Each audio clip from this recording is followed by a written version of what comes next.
Hello everybody, this is Disha and you are watching Mitra creation.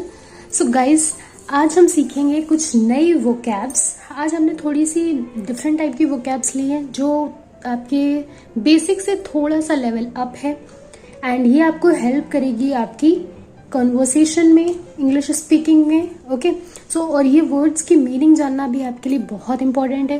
क्यों? क्योंकि meanings नहीं पता होगी तो हम सेंटेंस को अरेंज नहीं कर पाएंगे इन द इंग्लिश में। ठीक है, इंग्लिश में आप किसी भी सेंटेंस को बोलने के लिए आपको क्या होना चाहिए? आपको इंग्लिश के वर्ड्स पता होने चाहिए। What is the meaning of this, तभी तो आप इंग्लिश बोल पाओगे। ओके सो एक और बात मैं आपको वीडियो के एंड में एक बहुत अच्छा सा बहुत अच्छी सी चीज़ मैं बताऊंगी at the end of the video. ठीक है, जो आपकी इंग्लिश में और इन्हेंस करेगी आपकी इंग्लिश वोकैब के साथ साथ आपकी इंग्लिश स्टेटमेंट्स को बनाने में भी। Now let's start the video. The very first word is liberty. That is liberty. Liberty का मीनिंग क्या होता है मेरे बच्चों? लिबर्टी का मीनिंग होता है आज़ादी। जैसे कि अभी आ रहा है आपका 15 अगस्त, तो ये वर्ड आपको हेल्प कर सकता है आपकी इंग्लिश में, आपको इंग्लिश बोलने में। लिबर्टी का मतलब होता है आज़ादी। जैसे कि हम फ्रीडम को बोलते हैं ना, फ्रीडम, मुझे फ्रीडम चाहिए, आई नीड फ्रीडम, मुझे फ्रीडम चाहिए, मुझे आज़ादी चाहिए, राइट। बस क्या होता है, मीनिंग सेम होता है, इनका यूज डिफरेंट तरीके से हो जाता है। लिबर्टी का मीन्स हम लिबर्टी वर्ड का हम यूज पॉलिटिकल साइंस में मोस्टली कर लेते हैं, ठीक है। और फ्रीडम का हम यूज अपनी लाइफ के लिए कर सकते हैं या हम अपने लिए, सेल्फ के लिए कर सकते हैं। बस यूज में डिफरेंस आता है, मीनिंग सेम होता है, हम इसको यूज डिफरेंट तरीके से करते हैं, right. The next word is trouble. Trouble का मतलब होता है परेशानी। ट्रबल मतलब कि परेशानी। जब भी हमें किसी चीज से परेशानी होती है या हम किसी को परेशान करते हैं या कोई बच्चा किसी को परेशान करता है तो हम यूज करते हैं ट्रबल, ठीक है। ट्रबल एक होता है बॉदर करना भी होता है परेशान करना। बॉदर करना भी होता है क्या? परेशान करना, किसी को बॉदर करना या खुद बॉदर होना, ये भी, इसका भी सेम सेंस मिलता है। ये दोनों वर्ड जैसे सिमिलर है वैसे ही ये भी सिमिलर है, मीनिंग्स में यूज हम अलग अलग तरह से करते हैं। ट्रबल, हम किसी चीज से बहुत ज्यादा परेशान है तो हम बहुत ट्रबल है, या आप किसी से परेशान हो तो आप बॉदर का यूज कर सकते हो। उसके यूज करने का सेंस अलग हो जाता है, मीनिंग दोनों का सेम रहेगा। The next word is useless. अब मैं आपको बताती हूँ इसका मीनिंग कैसे आप फाइंड आउट कर सकते हो। यूजलेस जो वर्ड है ये बना है यूजलेस। लेस का मतलब होता है किसी भी वर्ड के आगे, ये एक टाइप का रूट वर्ड है, जब भी किसी वर्ड के आगे लेस लग जाता है दैट मीन्स उस चीज की कमी है। लेस का मतलब क्या होता है मेरे बच्चों? लेस का मतलब होता है किसी चीज की कमी को बताना। तो कमी को बताना एंड यूज मतलब कि किसी चीज का जब हम यूज करते हैं, किसी चीज की जरूरत पर हम उसका इस्तेमाल करते हैं, उसको बोलते हैं यूज। अब जब ये दोनों वर्ड एक साथ मिल जाते हैं, यूजलेस वर्ड बनाते हैं, तो यूजलेस क्या हो जाता है मेरे बच्चों? यूजलेस हो जाता है कि किसी काम का नहीं है, किसी भी काम का नहीं है, दैट मीन्स निकम्मा है। क्या है? निकम्मा है, किसी भी काम का नहीं है, यूजलेस है, निकम्मा है, ठीक है। इस तरीके से अगर आप वर्ड को सीखेंगे, समझेंगे तो आपको इंग्लिश बहुत अच्छे से आएगी, बहुत अच्छा इंप्रूवमेंट दिखेगा। The next word is cunning. ये हमारा नेक्स्ट वर्ड है कनिंग। कनिंग का मतलब होता है चालाक। ओके, कनिंग का मतलब होता है चालाक। तो चालाक, हम किसी एनिमल जैसे कि फॉक्स के लिए मोस्टली स्टोरी में ये वर्ड यूज होता है। कनिंग जो है फॉक्स के लिए ही ज्यादातर यूज होता है ये वर्ड, और आपको बच्चों की स्टोरीज में बहुत मिलेगा ये वर्ड, ठीक है। कनक है, कनिंग है, ग्रीडी है। ग्रीडी का मतलब होता है लालची। ग्रीडी का मतलब क्या होता है मेरे बच्चों? लालची। कैसा है वो? कैसा है नेचर वाइज? लालची है, ग्रीडी है। कैसा है? लालची, लालच है उसके अंदर। ठीक है, इस तरह के ये कुछ वर्ड्स हैं, ये आपको बहुत हेल्प करने वाले हैं। अभी भी वोकैब्स बहुत सारी हैं, सो जल्दी से स्क्रीनशॉट लीजिए, फिर हम आगे बढ़ते हैं। एक सेकेंड, अभी आपको सारे वर्ड्स दिखेंगे। वेट अ सेकेंड मेरे बच्चों। Yes, now take a screenshot, then we will move to the next vocabs. Okay, the next word is ego. Ego, ये वर्ड बहुत सुना होगा, ये बहुत कॉमन वर्ड है, बहुत ज्यादा ही कॉमन वर्ड है। अक्सर लोगों को सुन बोलते हुए आप लोग सुनते होंगे। उसके अंदर बहुत ईगो है, बहुत अहंकार है। ईगो का मतलब क्या होता है बच्चों? अहंकार, घमंड जिसको कहते हैं, अहंकार, है ना, घमंड। ठीक है, एक वर्ड आपको इसी के साथ साथ और देखने को मिलता है, प्राइड। इसको भी सेम बोलते हैं, घमंड या अहंकार।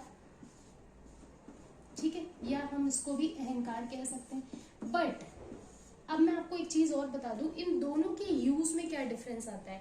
इन दोनों का यूज ये आपको निगेटिव सेंस में देता है। जब हमें किसी की निगेटिविटी बतानी होती है कि वो बहुत ही अहंकारी इंसान है, बहुत ही ईगोइस्टिक पर्सन है, ठीक है, तब आपके साथ जो वर्ड यूज होता है ईगो, जब हम किसी के लिए निगेटिविटी शो कर रहे होते हैं।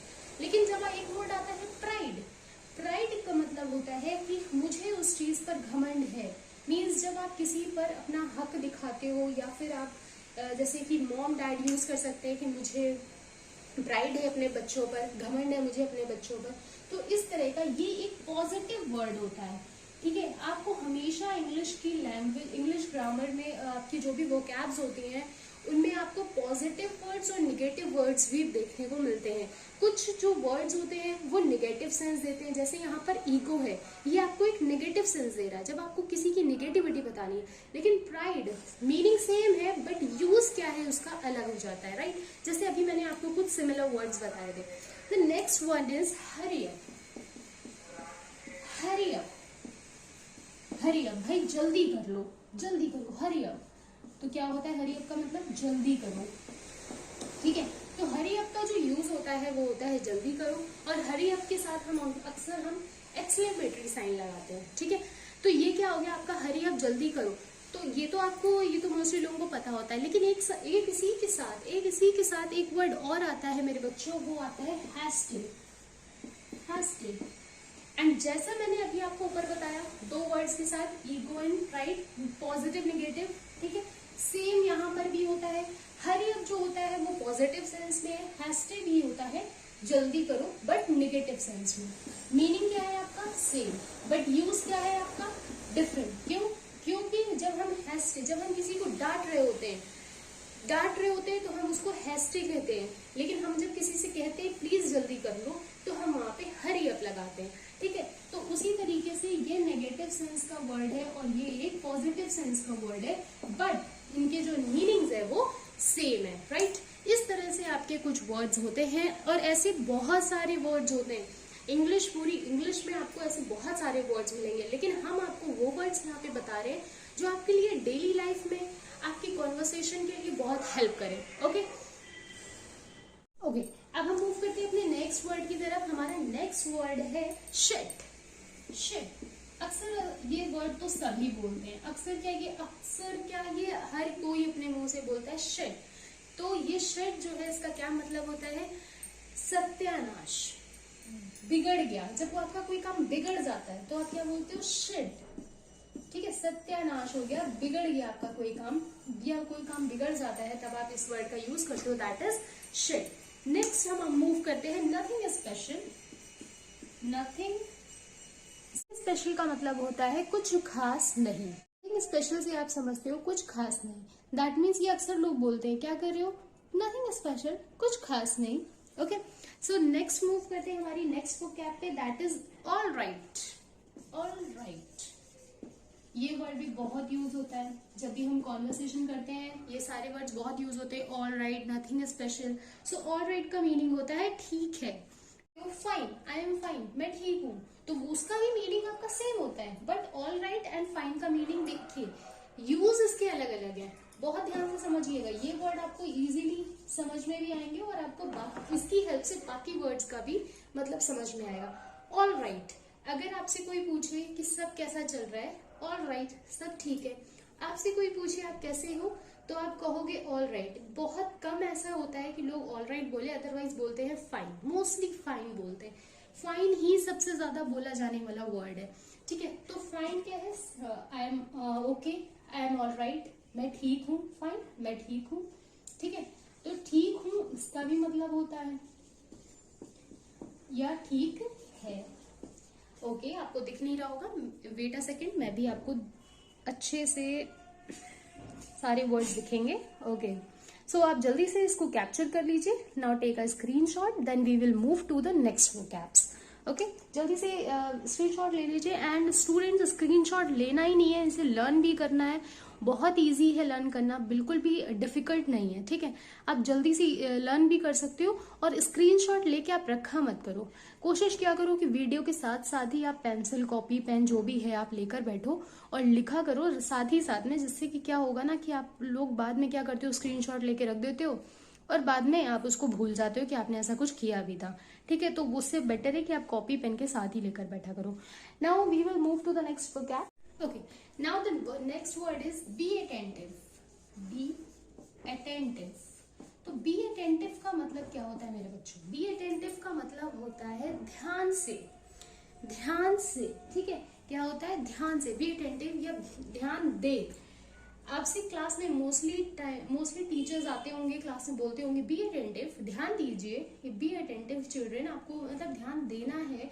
You should be attentive in your class. आपको क्या है, अटेंटिव रहना चाहिए अपनी क्लास में, तो ध्यान देना चाहिए। क्या देना चाहिए? ध्यान, मतलब कि ध्यान देना चाहिए। तो बी अटेंटिव, ध्यान दें। एंड एक वर्ड होता है बी केयरफुल। बी केयरफुल, तो इसका मतलब क्या होता है ये आप मुझे कमेंट सेक्शन में बताएंगे, ठीक है। बी केयरफुल का मीनिंग क्या होता है ये आप मुझे कमेंट सेक्शन में बताएंगे। And the next word is as you wish.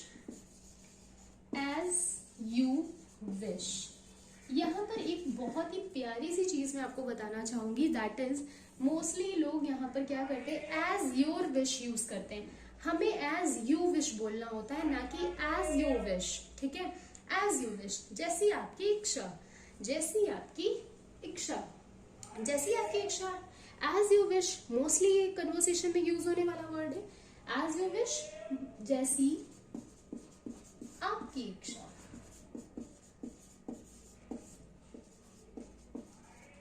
Okay, तो इस तरह से आपके वर्ड्स कंप्लीट होते हुए नजर आ रहे हैं। और हमारी वो वीडियो का सबसे लास्ट वर्ड है, that is gradually. Gradually, okay, sorry, wait a second.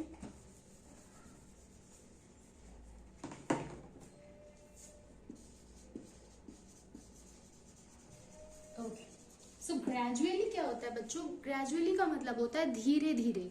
मतलब कोई चीज अगर प्रोसेस में धीरे हो रही है तो, या रिकवरी जैसे होती है ना, एक पेशेंट जो बीमार है, पेशेंट क्या होता है, तो पेशेंट हम किसको बोलते हैं? बीमार जो होता है, ठीक है। तो पेशेंट अगर वो रिकवर हो रहा है, रिकवर मतलब कि वापस से वो सही हो रहा है, ठीक है। तो वो धीरे धीरे उसकी क्या हो रही है, रिपोर्ट सही हो रही है। तो ग्रेजुअली उसकी रिपोर्ट क्या हो रही है, सही हो रही है। तो इस तरह से आप जब छोटे छोटे वर्ड्स इंग्लिश में यूज करने लगोगे अपने सेंटेंसेस में, फिर आप धीरे से इंग्लिश सीख भी जाओगे। And the last vocab is gradually for today. And the news is that कि हम यहाँ पर कुछ सेंटेंसेस को सीखेंगे। एंड जैसे कि मैंने आपको बोला है कि इंग्लिश स्पीकिंग आने के लिए आपको सेंटेंस को बनाना भी तो आना चाहिए। तो सेंटेंस को बनाने के लिए सबसे पहले हमें टेंसेस आने चाहिए, ठीक है। क्या आने चाहिए? टेंस आने चाहिए। तो टेंस के बारे में भी हमें थोड़ी सी इंफॉर्मेशन होनी चाहिए। और टेंस अपने में बहुत बड़ा रोल प्ले करता है जब आप सेंटेंस को बनाते हो फ्रॉम हिंदी टू इंग्लिश। आज के टाइम में क्या हो रहा है ना मेरे बच्चों, आज के टाइम में होता है स्कूल्स में इंग्लिश ही सब कुछ है, हिंदी में कुछ भी नहीं बताते। लेकिन आप ये मुझे बताओ, अगर आपको हिंदी से इंग्लिश में कन्वर्ट करना ही नहीं आता है तो आप इंग्लिश में कैसे बोलोगे? नहीं बोल पाओगे। एग्जैक्टली आपको टेंस में सबसे पहले आपको ये पता होना चाहिए कि आपका जो हिंदी का स्टेटमेंट है वो कौन से टेंस का है। तो टेंस पहचानना आना चाहिए, फिर उसको कन्वर्ट करना आना चाहिए। कन्वर्ट करने के लिए आपको रूल पता होने चाहिए कि इस टेंस में कौन सा रूल लगता है, उसके बाद आप जाके कहीं सेंटेंस को बना पाओगे, राइट। तो आपके लिए ज़रूरी है टेंसेस को जानना। टेंसेस आपके क्या होते हैं वो भी हम पढ़ेंगे हमारे नेक्स्ट वीडियो में। ये इन्फॉर्मेशन आपकी शॉर्ट थी, जो कि मैंने बोला था वीडियो के स्टार्टिंग में कि मैं आपको एक लास्ट में एक अच्छी सी इन्फॉर्मेशन भी प्रोवाइड करूंगी जो आपको हेल्प करेगी। तो अब हम टेंसेस के ऊपर भी फोकस करेंगे। फिलहाल के लिए टेंसेस आपके जो होते हैं वो हिंदी में इसको बोला जाता है काल। काल का मतलब होता है समय, ठीक है। एक होता है आपका प्रेजेंट, एक होता है आपका पास्ट, एक होता है आपका फ्यूचर। ओके, क्या क्या होते हैं? Present, past and future. Present जहां पर अभी जो चीज अभी हो रही है, पास्ट जो बीत चुका है, एंड फ्यूचर जो अपकमिंग है, राइट। प्रेजेंट जो है, पास्ट जो हो चुका है, एंड फ्यूचर जो आने वाला है, अपकमिंग है। आने वाला है दैट मीन्स अपकमिंग। एक वर्ड आपका ये भी होता है। अपकमिंग का मतलब क्या होता है? आने वाला है या आ रहा है, आने वाला।